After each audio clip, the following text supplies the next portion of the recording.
133-97. The Raptors get a win. Raptors stopped the two-game slide and dismantled the Brooklyn Nets. 133-97 is the final. I'm Randy Urban. Welcome to Raptors Night Cap. Tonight we're joined by Jack Armstrong, Sherman Hamilton, and Paul Jones. Jack, you're getting that Gatorade in early. I like it. Well, you got to do it. I'm feeling fine. All good, guys. And thank God I'm safe and just hanging out. So back at it in a few days. But the Raptors played great tonight. It was an awesome performance in every way, shape, or form. It was so nice to be able to watch the fourth quarter and not have any sort of drama and your top players resting. So it was just a feel-good night, you know. And sure, we've had to reference, unfortunately, that term too often where, you know, the 10 games, 62 games. Tonight was one of those 10 games where the Raptors did everything right and the Nets did everything wrong. Right. Yeah, Sherm, going on that, I was really curious to see how this team would come out of the gate tonight. You know, and obviously they were impressive for the entire game. But for me, it was so great to see Scotty Barnes and Malachi Flynn just really set the tone. Yeah, and Scotty Barnes did it on the first possession. That it was tipped back to James Johnson, and he immediately jumped James Johnson and got that ball. And James Johnson was surprised, bounced it off his foot, and Scotty grabbed it, took it, and got fouled and got to the free throw line. Everything about that possession indicated what we were going to see throughout the rest of the game because he was absolutely phenomenal. And I said this on the radio call. It's interesting when a young player can sense the situation, understands he's down some key veterans, and decide to say, I'm going to take control of this. I'm going to set the tone. To me, that made me really feel positive about this young man.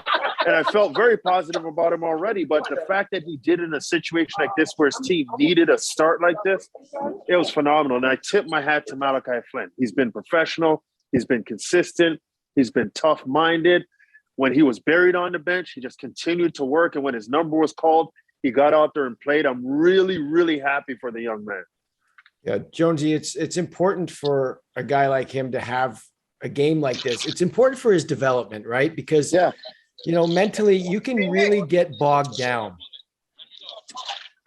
Look, to Sherm's point, we did an episode of Nightcap, and, you know, we had a guy come back out onto the floor as we were coming down. It was Malachi.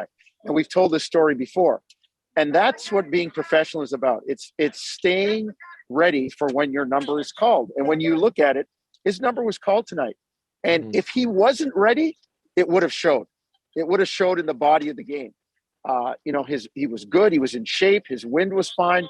He was making shots. As much as Scotty Barnes went, 10 for 10 to start the game, Malachi was 5 for 5.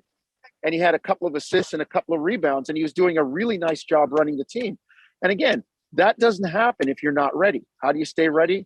Be professional.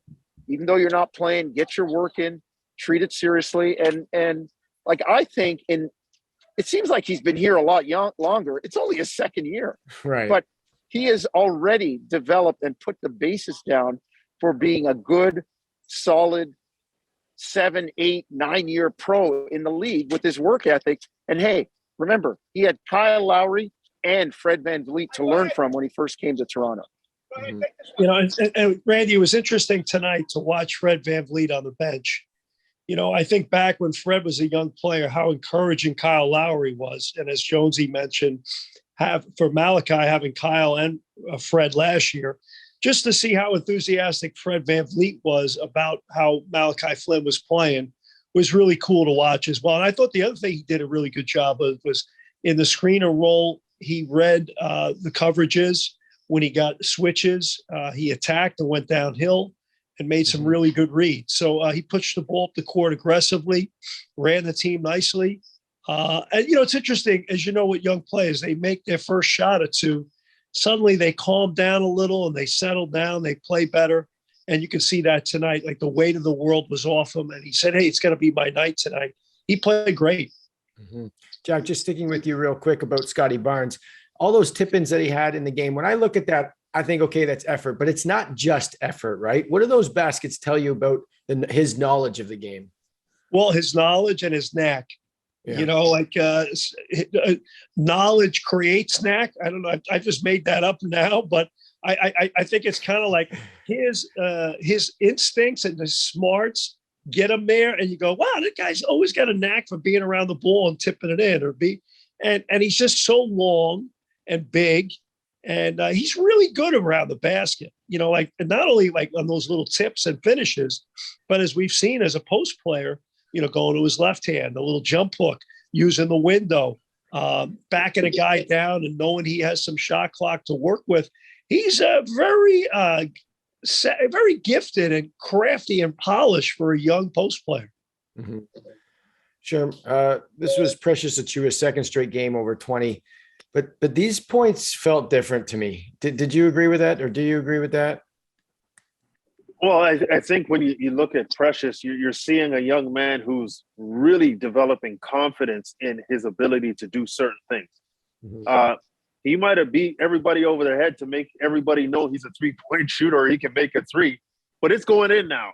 I was telling you, Sherman, for a while. They're good shots. But I never trust what you say because you're not a shooter. But I mean, he's on balance. He's taking good shots. I thought his decision-making in terms of when to attack, I thought it was very good in terms of being physical, getting to the front of the rim and finishing through contact. I loved his energy on the glass. Defensively, I liked what he did. He just seems to now understand that he's going to get opportunities. He just got to be very responsible with them. And it's not that he's there yet because he still took some shots that I kind of looked sideways at. Mm-hmm. But the majority of the shots he took were good shots. His three-point shots were good looks. And I just like the level that he's playing at. I think Nick Nurse and the staff has allowed him to understand he's going to get his looks. He doesn't have to try and make them happen. They will happen with flow, and he's starting to trust that now. Yeah. Jonesy, Thad Young, I think, had his best game as a Raptor so far, part of that season high in points off the bench. It just felt like we got a taste of really a really good taste of what he can do. He's a vet, right? And it takes him a little bit of time to integrate and figure things out. And, you know, a young player searches for that. A veteran knows that it's there. He just has to watch and see. He figures it out a lot quicker.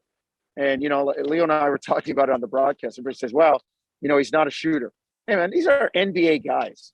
When they get a catch and shoot wide open shot like that, like a practice shot, they're going to knock him down. And I just think that he's a guy, you know, we talked about Dragic signing with Brooklyn, and they get a veteran for their young guys and a guy who understands and knows how to play.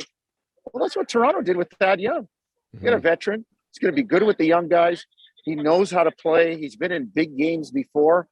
I just think it's kind of quietly, you know, under the radar, just a good, solid pickup, and he will pay dividends down the stretch. Mm-hmm. Okay, I'm going to ask all three of you guys this question. So the first person I ask, Jack, it's going to put you on the spot a little bit more, and Sherman, Jones, you can think about this. But what was your favorite stat of the night? Because when I look at this box score, there's so many things that jump out to me, you know, and not the least of which is Siakam and Trent combining to go 5 for 24, and they win by 36 points. My favorite stat, that's a good one. My favorite stat is would probably be 3-point shots made. And Jonesy, you and I did a game the other night in Atlanta. We talked about, you know, you look at the Raptors of late, when they're in single digits and made threes, they struggle. And tonight, to your point, Randy, about Siakam and, you know, and Gary Trent's numbers, and yet, in spite of all that, they shot it really well from three. They made a lot of threes. And when this team does that, you know, they're pretty good. They get the spacing then. They can get the switches. They get downhill. They really spread the defensive coverages out. So that was a big, big thing. I thought they got the ball up the court quickly, too. And a lot of that came from the fact that they turned them over. But they found those shots quickly. Sherman Hamilton, stat of the night? Yeah, I would go with the defensive side of the basketball and just talk about the 23 turnovers forced and the 32 points, I think 31 points that they scored off those turnovers.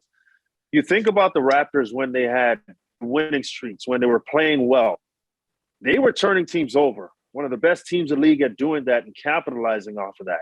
And when you look at the last two games coming into this game, that defensive intensity, that defensive identity was not there at all. And then when you're not shooting the basketball well, it just gets expounded. So I just think that the fact that they got to some more of their defensive principles, their activity, creating turnovers, getting out and capitalizing off those turnovers, that's a pillar of their success this season. So it's good to see them get back to that. Yeah, and you look at those second and third quarters, Sherman, 21 points and 21 points allowed. I mean, that's as good as it gets right there. Jonesy? Absolutely. You're muted, Jonesy. Bring me the Jonesy voice. Jonesy. Season high assists for me, Randall, was what it was. And I thought in the two games that they lost, their offense and not seeing the ball go in kind of had the defensive effort let down. They just wanted to get the ball back and try and score. And if they gambled and they missed it, that didn't matter. Like, they scored, okay, let's go down and score. And tonight, I thought the fact that they made shots and they were moving the ball, that led to more ball movement. And I just thought they did a good job passing the ball. And then the other one that we had on the broadcast, John Russin jumping in my ear, Scotty Barnes, the first rookie since Derrick Rose to make 10 or more consecutive shots in a half. And that's first time since 2009. Wow. I mean, like, it's one of those things, the old line. I wouldn't say the guy's in the class by himself, but it doesn't take long to do attendance, man. I mean, he got after it tonight. And, to Sherm's point about sensing it and sensing what this team needed and providing it, I thought it was terrific. Jack, next game's not going to be easy, right? We've seen this so many times where a team scores, 120, 130 points. Jonesy, you talked about this in the broadcast. Like, this drives you nuts as a coach. You can score at will and then seemingly not be able to make a bucket at any point in the next game. How do you avoid that if you're the Raptors? Well, hopefully Pascal Siakam and Gary Trent Jr. play better. And some of that will, some of the other performances will be picked up by the fact that they'll get back to being who they are. Number one. Number two, both teams have the grind of having to get on a plane tonight and travel back to Toronto and play. And the Nets have some older guys. They have a few older guys on their team, Aldridge and Griffin and guys like that, it's not easy on that recovery. So as much as it's difficult on Toronto, I don't think they were really extended too much tonight. And, this is a significant game. And plus, with all the fans being back, I think there'll be some natural juice there and excitement again. And I hope they can turn that into a positive. Mm-hmm. All right. Well, before we go, I just want to shout out the De La Salle Oakland Senior Boys basketball team, the team that I coach. We had a big win in overtime today. Sherman, you're going to love this. We shut them out in overtime, 14-0 in overtime to win. So I know that's some solid D right there. 14-0 in overtime. You shut them out. Where was that defense for the rest of the game? Hey, Josie, I didn't say why did you have to go to overtime? I didn't say I was like, hey, we gave up a 14-point lead. So I didn't know what I was doing out there today. Is Christian your assistant coach? Christian is, yeah. Wow. Good coach, Christian. He's not the assistant. Exactly, Jack. He's more the head coach. So that's why we were down 14, or we gave up the 14-point lead. Jack, the assistant, the guy sitting beside you has all the answers, thankfully. Huh? You're right about that. Thanks for doing this, guys. Next game for the Raptors tomorrow night, Tuesday night, against the same Brooklyn Nets. It's at Scotiabank Arena. Tip-off goes at 7:30 p.m. Eastern. We'll see you then. We'll be live in Scotia Club. Can't wait.